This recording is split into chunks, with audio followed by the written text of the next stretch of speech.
comment vous vous préparez pour le match de demain contre Tout d'abord, on est très heureux d'être ici. C'est un très beau pays. On va finir par bien le connaître puisque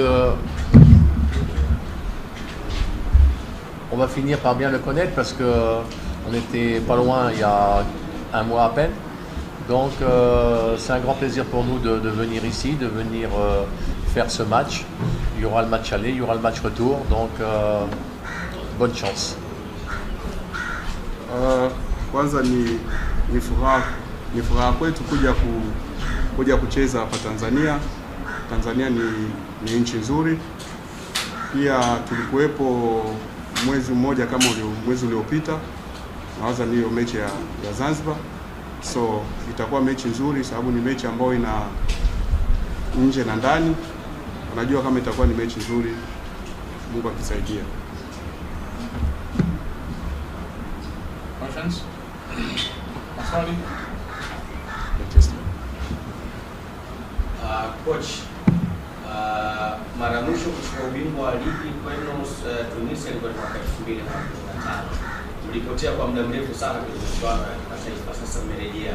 Kesho mnakwenda kucheza dhidi ya Dar es Salaam ya Afrika. Ni namna gani ambavyo mkiandaa kikosi chako kwenda kushindana na Dar es Salaam ya Afrika mkiwa ugenini?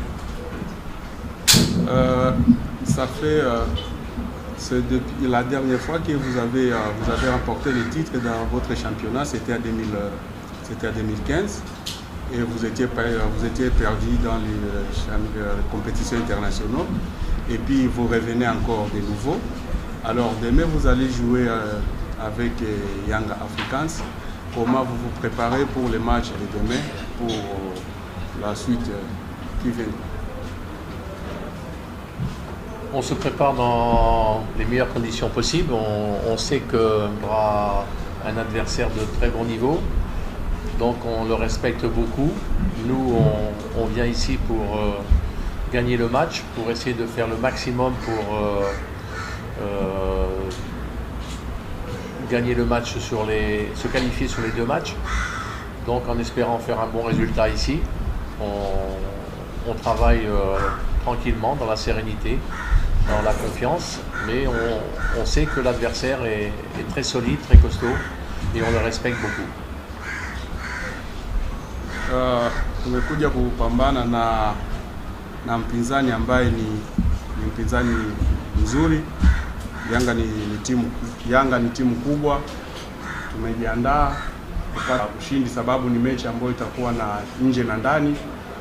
So tunaiandaa mechi hii kiumakini kwa kujitolea sababu mpinzani wetu ni mzuri na pia ni bora. So lazima sisi tujiandae kutokana na mpinzani wetu jinsi alipokuwa bora. Swali lingine?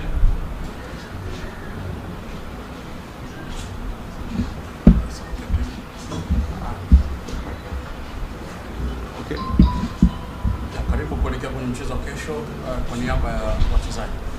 Ok, bienvenue pour le match de demain. Tu peux parler quelque chose au compte des joueurs. Contre les joueurs? Non, au compte des joueurs. Comme vous représentez les joueurs ici, comme le coach a déjà parlé. Maintenant, vous parlez à propos de... Salam alaikum tout le monde. Merci pour l'accueil de tous les Tanzaniens. On est bien arrivés, vous nous avez bien accueillis. Aujourd'hui, ça fait plus de 2 semaines qu'on prépare bien ce match contre les Young Africans. On est sûr de nos capacités en tant que joueurs. On sait que ce sera un match très important pour nous, surtout pour notre club, parce qu'on est un grand club. On a beaucoup de supporters comme les Young Africans qu'on doit représenter. Et maintenant, tout se passera demain. Donc nous, en tant que joueurs, on est très conscients que demain, ce sera un match très important. Kwanza tunashukuru kwa mapokezi mazuri ambayo tumepewa. Mechi ya kesho ni mechi muhimu sana kwetu sisi kama wachezaji. Tuna wiki mbili tukijiandaa kuhusu mechi hiyo ya kesho, na tunajua umuhimu ya mechi hii ya kesho kwa upande wetu sisi kama wachezaji na upande wa klabu nzima, sababu hata sisi tuna mashabiki wengi kama Yanga alivyokuwa na mashabiki wengi. so lazima tufanye vizuri ili kupendezesha mashabiki wetu na klabu yetu kwa ujumla. Maswali? Nilikuja kucheza na Kipanga kwenye mchezo wa kwanza pale Zanzibar, mkaenda sare ya 0-0, lakini nyumbani mkashinda magoli 7. Approach ipi ambayo mnataka kuingia nao katika mchezo wa kesho dhidi ya Dar es Salaam? Je, ile ambao mlikuja dhidi ya Kipanga ama mmekuja na mpango tofauti? Vous êtes venu jouer contre l'équipe Kipanga de Zanzibar. Pour le match aller, vous avez fait 0-0. Les matchs retour, vous avez gagné 7-0. Alors, comment vous vous êtes préparé pour ces matchs-là, pour faire match nul, aller et retour 7-0? Et puis, pour le match de demain, vous allez utiliser les mêmes techniques de faire comme vous avez joué contre Kipanga, ou vous vous êtes préparé d'une autre manière comparativement de la manière dont vous vous étiez préparé contre Kipanga de Zanzibar? C'est sûr qu'au match aller, on a fait 0-0, mais on était venu à Zanzibar pour gagner, nous, de base. Après, la chose la plus importante, c'est de ne pas encaisser à l'extérieur. On n'a pas pris de but et on s'est concentré sur le match retour avec le coach. On a bien travaillé pour être offensivement très, très costaud. Maintenant, il ne faut pas oublier qu'à Zanzibar, le terrain, les circonstances, ils n'étaient pas faciles. Le terrain, c'est un terrain synthétique, avec beaucoup de vent, donc on a fait avec, on n'a pas encaissé, c'était le plus important. Et on a fini le travail à domicile à Tunis.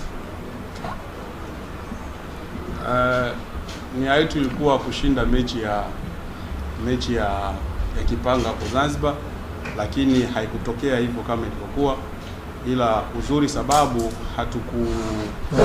hatukufungwa goli. Ikabidi kocha arudi, tukarudi kujipanga tena upya na kujua makosa yalikuwa wapi, na baadaye tukaja tukapata matokeo mazuri kutokana na jinsi tulivyojiandaa. Na ila pia uwanja haukuwa mzuri sababu ni nyasi bandia, ikasababisha tusipate matokeo kama tulivyotarajia, ila tuliporudi tukatengeneza nafasi, tukajipanga na tukaja tukapata matokeo.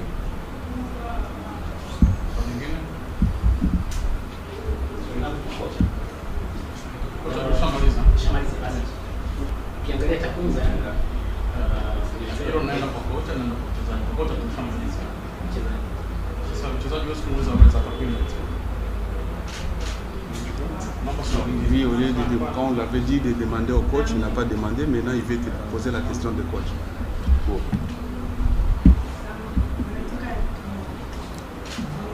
Ongeza sauti kidogo. Ongeza sauti.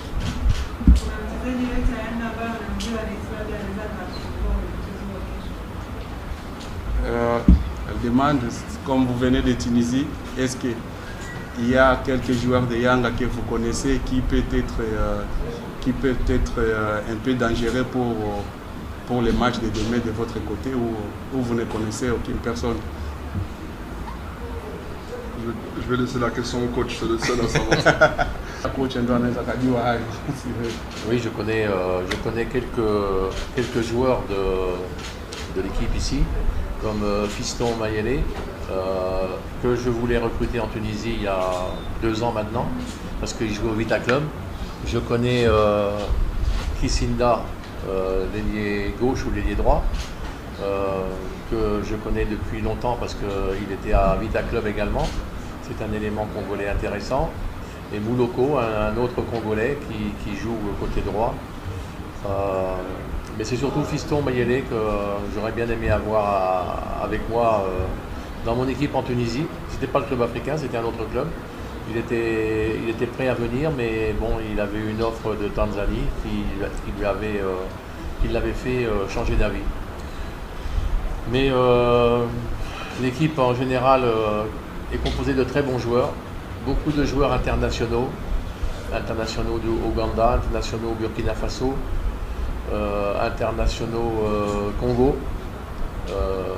Donc on est très attentifs, on connaît leurs qualités, on connaît leur potentiel et on est très attentifs pour ce match-là. Kuna baadhi ya wachezaji ambao nawajua kama Fiston Mayele ambaye nilitaka kumsajili miaka miwili iliyopita, kipindi kile yuko AS Vita, lakini akaja akapata ofa ya kuja Young Africans, basi akaja huko. Mimi kipindi kile sikuwa na klabu hii, nilikuwa na klabu nyingine. Namjua mchezaji mwingine ambaye ni mzuri, Gisila Kisinda ambaye anacheza winga kushoto kulia. Pia nilimjua akiwa AS Vita, ni mchezaji mzuri. Namjua Jesus Moloko, ni winga pia wa kulia ambaye alikuwa AS Vita, naye pia namjua. Yanga na wachezaji wazuri wa kimataifa kama hivyo, kuna Waganda, kuna Mganda, kuna Burkina Faso na wachezaji wengine wa kimataifa. So wana timu nzuri na lazima sisi tuwe makini, sababu tunaenda kucheza na timu ambayo ina wachezaji wazuri na ina wachezaji. Tumalizia na ule swali lako mmoja. Takwimu za Yanga kwa mchezo wa taifa karibuni wamekuwa kufunga goli sana kwa mechi hii. Hata mbele mechi ya Club sana second half kufunga sana. Timu yake ilianza vipi na kilita sana. Il dit sur les matchs de la compétition africaine que Yanga a joué dernièrement, il marquait qu'au deuxième mi-temps, même si on regarde l'équipe soudanaise qu'ils ont joué avec, ils ont marqué au deuxième mi-temps. Alors, vous comme équipe, comment vous vous préparez à propos de ça? Vous savez, en football, on ne choisit pas toujours de marquer en première ou en seconde mi-temps. On dit souvent que les bonnes équipes marquent en seconde mi-temps parce qu'elles ont un potentiel physique et technique et voire tactique. Mais nous, par exemple, quand on est venu à Zanzibar, on n'a pas cherché à marquer des buts chez nous plutôt qu'à Zanzibar. On a eu un penalty qui a été raté au bout de 9 minutes, qui aurait pu changer la phase du match et donner plus d'ampleur peut-être au score, qui aurait peut-être pu faire changer le jeu de l'équipe de Zanzibar. Mais on ne choisit pas toujours le moment où on marque le but. Malheureusement, on voudrait bien savoir avant le match comment ça va se passer. Mais le football est un des sports où il y a le plus d'incertitudes, où il y a le moins de... on ne sait pas avant le match comment ça va se passer. Il y a des matchs par exemple en basket, en hand, en volley, si on est plus grand, si on est plus costaud, si on a les meilleurs joueurs, on a plus de chances de réussir. Mais en football, tout est possible et on ne choisit pas son heure. Katika mpira wa miguu huwezi ukachagua muda wa kufunga magoli, sababu muda wote magoli yanaweza yakapatikana, isipokuwa pia timu bora na timu nzuri huwa wanaweza pia wakafunga kipindi cha pili, sababu wanakuwa bado wana nguvu. Kipindi cha kwanza wanatumia nguvu na kipindi cha pili pia wanatumia nguvu na wanakuja kupata goli. Kama kwa mfano mechi ambayo waliocheza Zanzibar, walikuwa wanataka washinde ama wapate magoli, lakini haikutokea hivyo. Dakika 9 wakapata penalti ambao wakaikosa, ikampa mpinzani wao nafasi ya kujiandaa zaidi. So mpira ni tofauti na basket ambao unaweza ukawa na wachezaji warefu, wenye nguvu, wenye mili na ndio unapata matokeo. Ama netball ambao inabidi uwe na wachezaji wenye nguvu au wenye mili ili upate matokeo, lakini mpira hauko hivyo. Mpira ni mchezo ambao inabidi kujiandaa vizuri na kujituma ili mpate matokeo. So muda wote matokeo yanaweza kupatikana kwenye mpira, haijalishi kipindi cha kwanza ama kipindi cha pili. Asanteni.